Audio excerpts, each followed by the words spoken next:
Yes, good morning. आज हम लोग क्लास 12 बिजनेस स्टडीज के बारे में पढ़ेंगे। इसका सेकेंड चैप्टर है principles of management. Principles of management में दो मुख्य मैनेजमेंट थिंकर्स के प्रिंसिपल्स के बारे में पढ़ना है। इसमें फादर ऑफ जनरल मैनेजमेंट के नाम से हेनरी फ्योल को जानते हैं।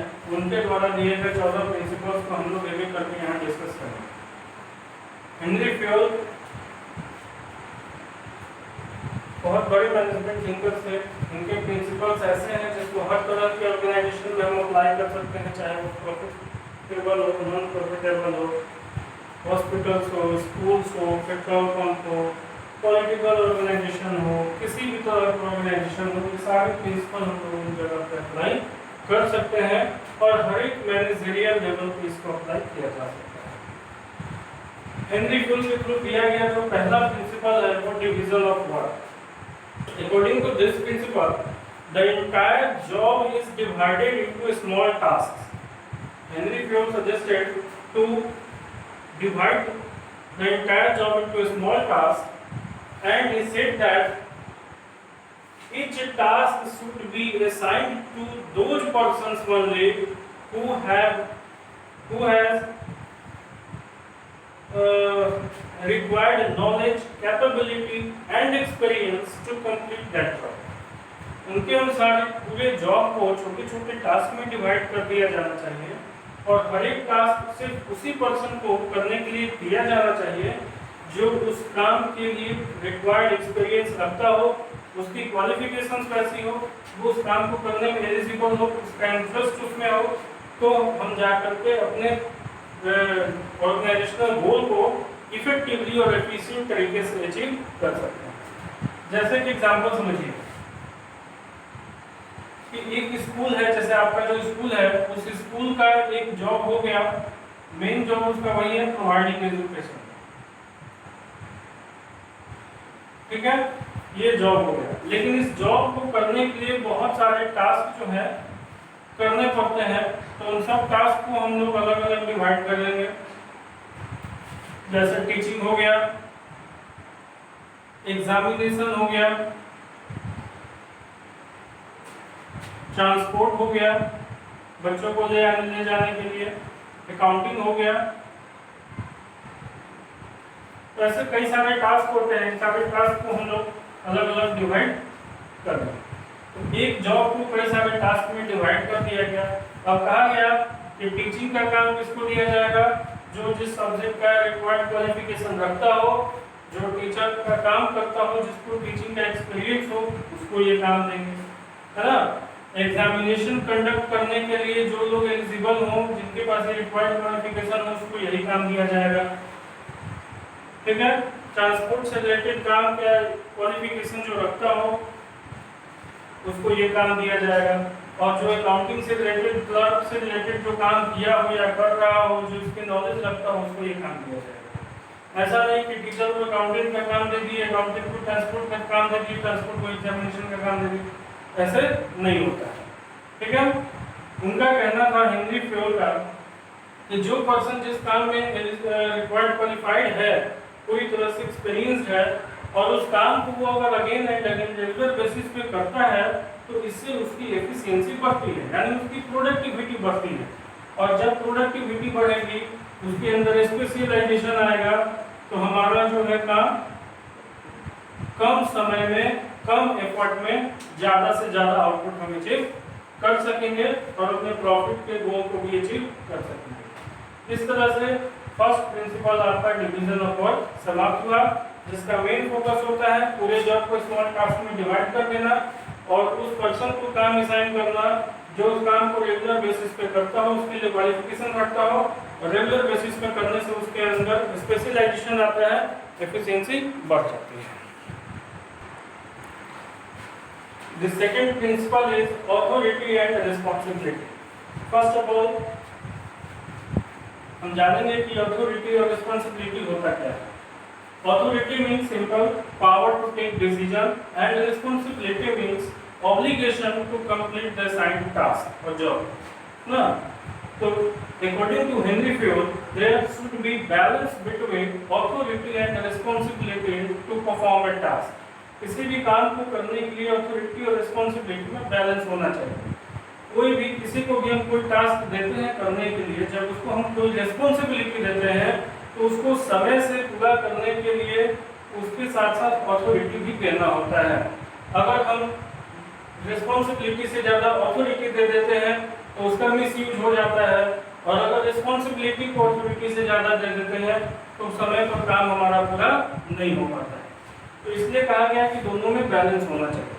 जैसे कि एग्जाम्पल समझिए कि प्रोडक्शन डिपार्टमेंट को 100 यूनिट प्रोडक्शन के लिए रिस्पॉन्सिबिलिटी दी गई कि आपको प्रोडक्शन 100 यूनिट करना है एक वीक में ना। Within a week production department is given responsibility to produce 100 units of the commodity, but the production manager is not given the proper authority to purchase raw materials.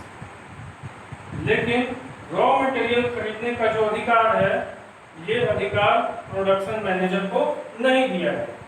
तो जब ये authority नहीं दिया जाएगा और स्टोर डिपार्टमेंट के पास समय पर रॉ मटेरियल अवेलेबल नहीं हो पाया तो क्या प्रोडक्शन मैनेजर 100 यूनिट्स का प्रोडक्शन कर लेंगे? नहीं। तो due to lack of availability of proper required raw materials on time, the production manager will not be able to achieve the given target. It means in the absence of proper authority, the production manager will not be able to complete the job, complete his responsibility on time. ठीक है? इस तरह से ये आपका दूसरा principal हुआ कि अथॉरिटी और रिस्पॉन्सिबिलिटी दोनों में बैलेंस होना जरूरी है। Third principle given by propounded by Henry Fayol was discipline. Discipline जैसा कि सब लोग जानते हैं, अनुशासन।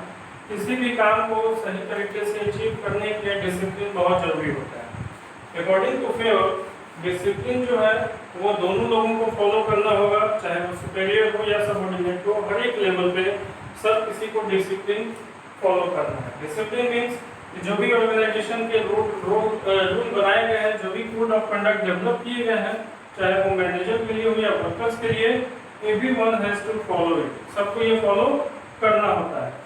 साथ साथ जो भी पेनाल्टीज वगैरह है उसके लिए जो पेनाल्टीज का जुडिशियस एप्लीकेशन होना चाहिए। जुडिशियस एप्लीकेशन कहने का मतलब कि जिस तरह की गलतियां हो उसी तरह का हमको पेनाल्टी देना चाहिए, है ना।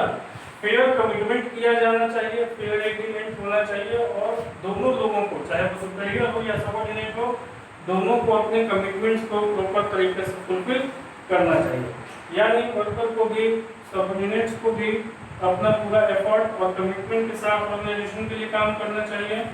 साथ ही सुपीरियर्स को भी चाहिए कि उनके कमिटमेंट का हम सम्मान करें और उनको fair wages, fair reward, fair award provide करें।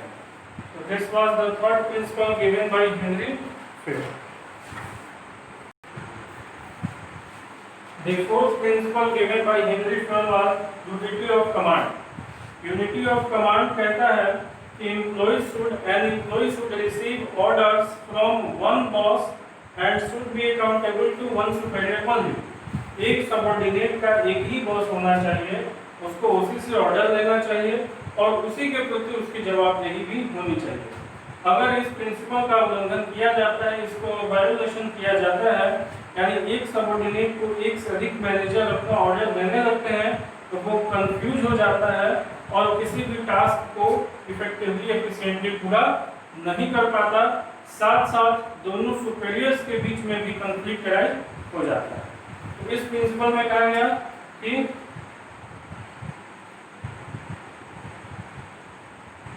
दो सुपीरियर का एक सबऑर्डिनेट नहीं होना चाहिए, बल्कि एक सुपीरियर और एक सबऑर्डिनेट का ही रिलेशनशिप होना चाहिए किसी भी टास्क को करने के लिए। अगर सेल्स मैनेजर है कोई, तो सेल्स मैनेजर को सेल्समैन को अगर सेल करने जाना, प्रोडक्ट को सेल करना है, तो मान लीजिए एक सबऑर्डिनेट हो गया सेल्समैन, ठीक है। इसके जो हेड हो गया सेल्स ऑफिसर, सेल्स मैनेजर, इनका कहना है कि प्रोडक्ट को आप 50 रुपए पर यूनिट से सेल कीजिएगा, लेकिन प्रोडक्शन मैनेजर का है कि नहीं,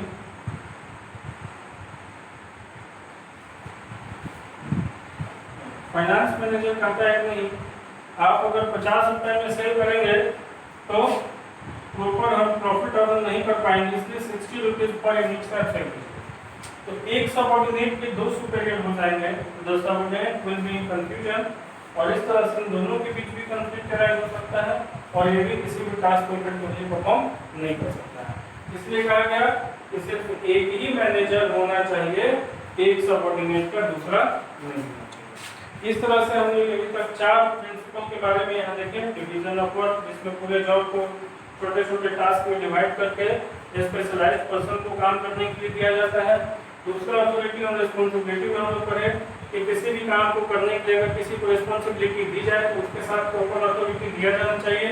अथॉरिटी और रिस्पॉन्सिबिलिटी में बैलेंस होना चाहिए, ना ही एक्सेस अथॉरिटी होना चाहिए ना एक्सेस रिस्पॉन्सिबिलिटी होना चाहिए। थर्ड हम लोगों ने देखा डिसिप्लिन, जिसमें लिखा गया कि फेयर कोड ऑफ कंडक्ट को सुपीरियर और सबऑर्डिनेट दोनों की तरफ से फॉलो किए जाने चाहिए। क्लियर और फेयर एग्रीमेंट होना चाहिए दोनों के बीच में। थर्ड हम लोगों ने देखा था डिसिप्लिन, और लास्ट है रिव्यू ऑफ कमांड, जिसमें एक सबऑर्डिनेट और एक सुपीरियर का ही रिलेशनशिप होना चाहिए। अगर एक से अधिक सुपीरियर हो जाएंगे सबऑर्डिनेट के तो हम लोग अपने गोल को इफेक्टिव और एफिशिएंट अचीव नहीं कर पाएंगे। Thank you.